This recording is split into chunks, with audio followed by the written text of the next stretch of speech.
200 meters below the surface. Open ocean. Nothing for thousands of kilometers in any direction. And then the water darkens. Not from clouds, not from depth, from something massive rising from below. A shadow the size of a building moving upward. Slow, deliberate. And then it opens its mouth. The jaws unhinge to nearly 90 degrees. The throat expands outward, accordion folds stretching wider, wider until the mouth becomes a cavern. 100 tons of water and krill rush in. A single gulp, the largest bite ever taken by any animal in the history of Earth. The blue whale closes its mouth. The tongue, weighing 4 tons, presses upward. Water floods out through baleen plates, and 500 kilograms of krill remain trapped inside. One mouthful, one moment, enough food to power a creature the size of a passenger jet.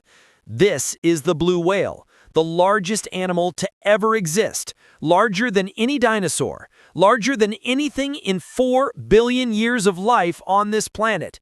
And almost nothing about how it exists makes sense. Here's what should be impossible. An animal weighing 200 tons. That's heavier than 30 elephants, heavier than a Boeing 737. The blue whale's tongue alone weighs as much as an elephant. Its heart weighs 400 pounds, the size of a small car. But size creates problems that shouldn't be solvable. The larger you get, the harder it becomes to pump blood throughout your body. The heart must fight gravity, distance, the sheer volume of tissue demanding oxygen. Most large animals compensate with speed. An elephant's heart beats 30 times per minute. A human heart beats 60 to 100. A blue whale's heart beats 5 times per minute when diving. 5. Each contraction pumps 220 liters of blood through arteries so wide a human child could crawl through them. When the whale surfaces, the heart rate climbs to 25, maybe 37 beats. Then it dives again, and the heart slows back down, 5 beats per minute. This is the absolute edge of what's biologically possible. Any slower, and circulation fails. Any faster, and energy costs become unsustainable. The blue whale exists in a window measured in heartbeats, and that window is terrifyingly narrow. Then there's breathing. Blue whales hold their breath for 10 to 20 minutes, sometimes longer. When they surface, they don't gasp like drowning animals. They exhale in one explosive breath. A column of vapor 9 meters high, visible for kilometers. One breath. Then they dive again, plunging to depths where pressure would pulverize human lungs. But their lungs don't collapse. They compress. Air forced into reinforced airways that flex under tons of pressure without rupturing. It shouldn't work, but it does. The blue whale doesn't just survive at this size, it thrives, but only because every single system operates at the absolute limit of possibility. 1 degree off, and the whole thing fails. For centuries, whalers thought blue whales were myths, stories told by drunk sailors, exaggerations, because nothing that large should exist. Then, in the 1800s, they started finding them. And when they did, they couldn't believe what they were seeing. Ships would spot the blow first, that towering spout of mist. Then the back would surface, and keep surfacing, meter after meter of gray-blue skin rolling through the water like a moving island. Some sailors thought they were looking at whales riding on the backs of larger whales. Others thought it was a trick of perspective. It wasn't. They were seeing a single animal, 25, sometimes 30 meters long. Longer than their ships, and the fear was immediate. Not because blue whales were aggressive, they weren't, but because something that massive, that powerful, moving through the ocean with no effort, was unnerving. Captains reported blue whales surfacing directly beside their vessels, so close the crew could touch them. The whales would exhale, and the mist would coat the deck in a fine spray that smelled like rot. Then they'd dive, and the water displacement would rock the ship. Some crews refused to hunt them, not out of mercy, out of superstition. You don't kill something that large. You don't anger the gods. But then the Industrial Revolution arrived, and superstition died with it. By the early 1900s, blue whales became the most valuable animals on Earth. Their blubber could be rendered into oil, tons of it, enough to light entire cities, lubricate factory machinery, and manufacture explosives. A single blue whale was worth a fortune. So the slaughter began. Whaling ships equipped with explosive harpoons, steam engines, and factory processing decks hunted them across every ocean. When a harpoon struck, it detonated inside the whale's body, tearing through organs, shattering bones. The whale didn't die quickly. It thrashed, it bled, it called out, low-frequency moans that carried for hundreds of kilometers underwater. Other blue whales heard those calls, and they learned. In some areas, entire populations began fleeing at the sound of ship engines. Mothers would position themselves between boats and their calves. Some would dive deep and stay down until their lungs screamed for air. But they couldn't outrun steam engines. They couldn't outlast explosive harpoons. By the mid-1900s, the killing had reached industrial scale. In the Antarctic alone, over 29,000 blue whales were killed in a single season. 29,000! The oceans turned red. Populations that once numbered in the hundreds of thousands collapsed to a few thousand. Some estimates suggest we killed over 360,000 blue whales in less than a century. It was one of the most catastrophic population crashes in history. And we did it for oil, for lamp fuel, for soap. When commercial whaling was finally banned in 1966, blue whale populations had nearly gone extinct. Some regions had fewer than 1,000 individuals left. They survived, barely. But the oceans they returned to were not the same ones their ancestors knew. Now, here's the paradox that breaks every rule of predation. The largest animal on Earth doesn't hunt large prey. It doesn't chase seals or dolphins or giant squid. It eats krill, tiny shrimp-like crustaceans, each one smaller than your finger. A creature the size of a bus survives on prey the size of paper clips. This shouldn't work. Hunting small prey is wildly inefficient. The energy spent chasing and consuming tiny organisms should exceed the energy gained. For most predators, this equation is a death sentence. But blue whales solved it in one of the most extreme ways evolution has ever produced. They don't hunt individual krill. They hunt swarms, dense aggregations containing millions, sometimes billions of krill packed into small areas. When a blue whale detects a swarm, it accelerates, mouth opening wider than any predator in history. It plunges through the cloud, engulfing up to 100 tons of water and krill in a single mouthful.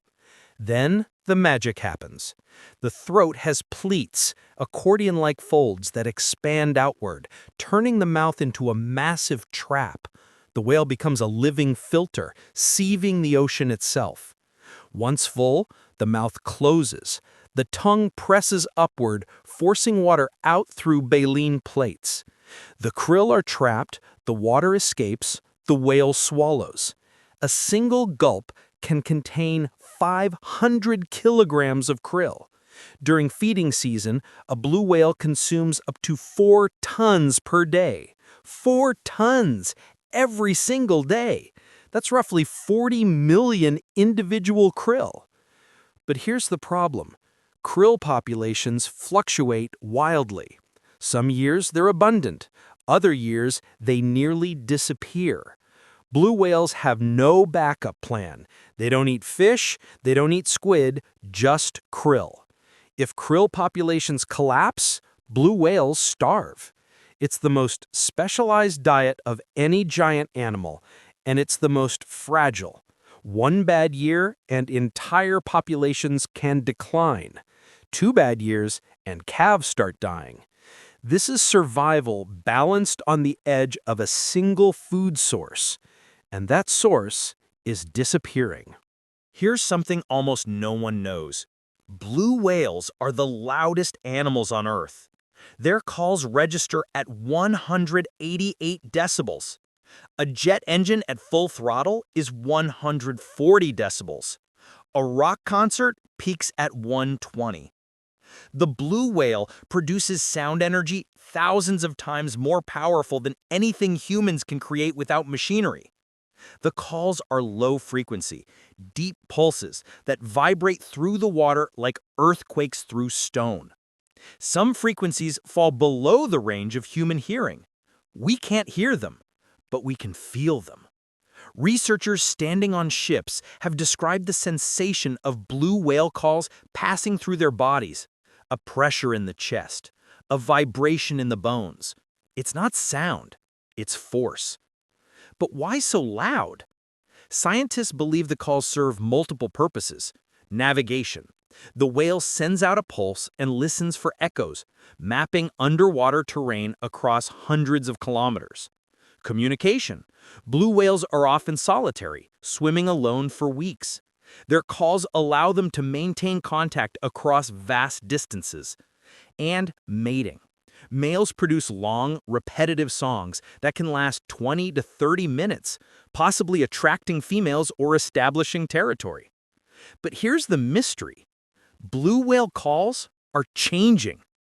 Over the past 50 years, the frequency has been dropping.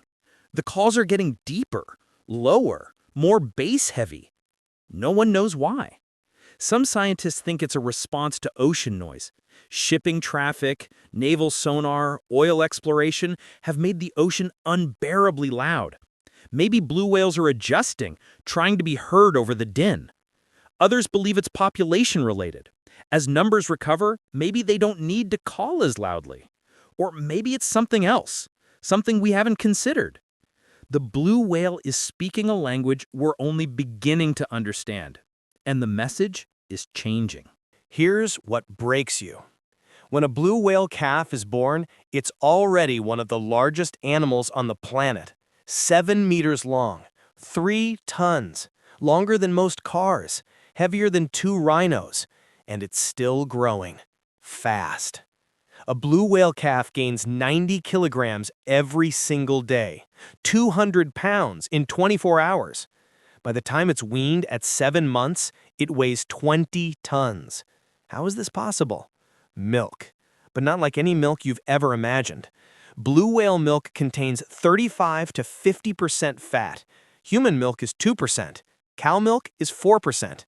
Blue whale milk has the consistency of toothpaste. Thick, rich, packed with calories. A calf drinks 200 liters per day. That's more liquid than most humans consume in a month. And the mother? She's fasting, living off fat reserves built during months of feeding in polar waters.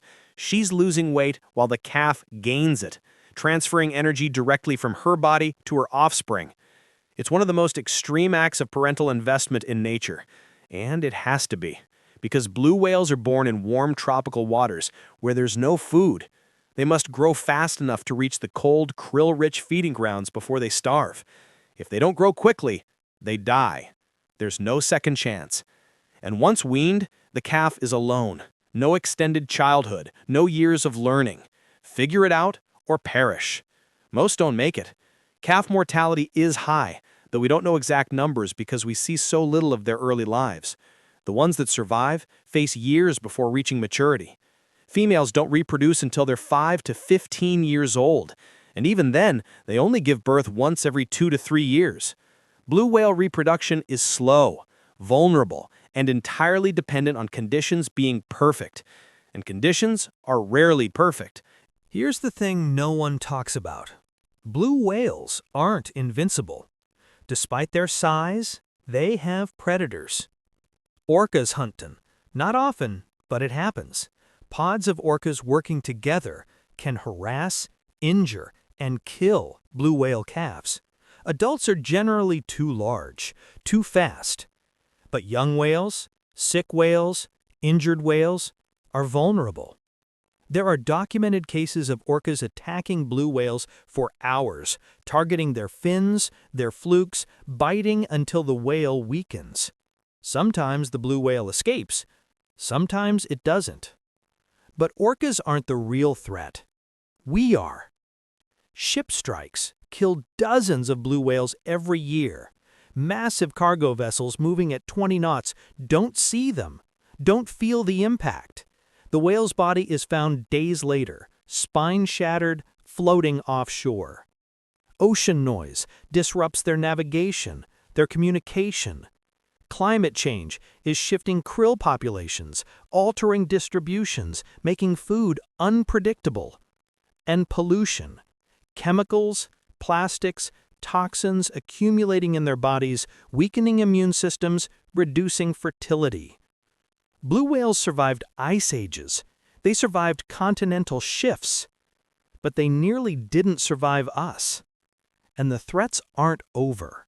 Scientists are only now beginning to understand what blue whales actually do. Satellite tagging has revealed migrations we didn't know existed. Some blue whales travel 10,000 kilometers between feeding and breeding grounds. Others stay in the same region year-round. There's no single pattern. Dive data shows they're going deeper than expected, sometimes exceeding 500 meters. Why? We don't know.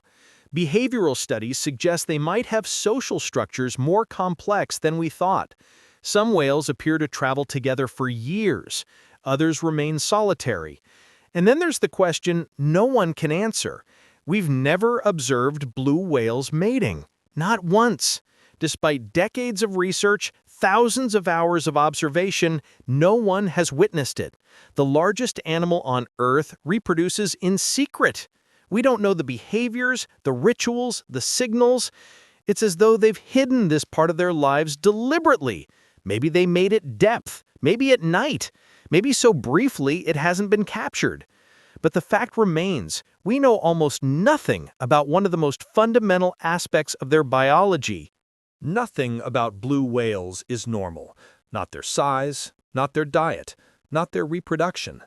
They are biological paradoxes, animals that shouldn't exist, but do. And they exist because everything is optimized for efficiency, efficient feeding, efficient movement, efficient energy use. Remove any one piece and the system collapses. They are perfectly balanced on the edge of impossibility. And that makes them fragile. Climate change is shifting their food. Noise is drowning their voices. Ships are turning migration routes into danger zones. Blue whales are resilient, but resilience has limits.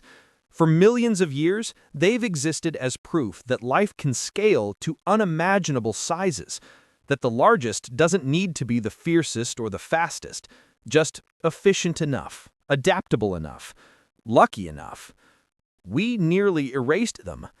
We came within a few thousand individuals of making blue whales extinct forever. They survived, but they didn't survive unchanged.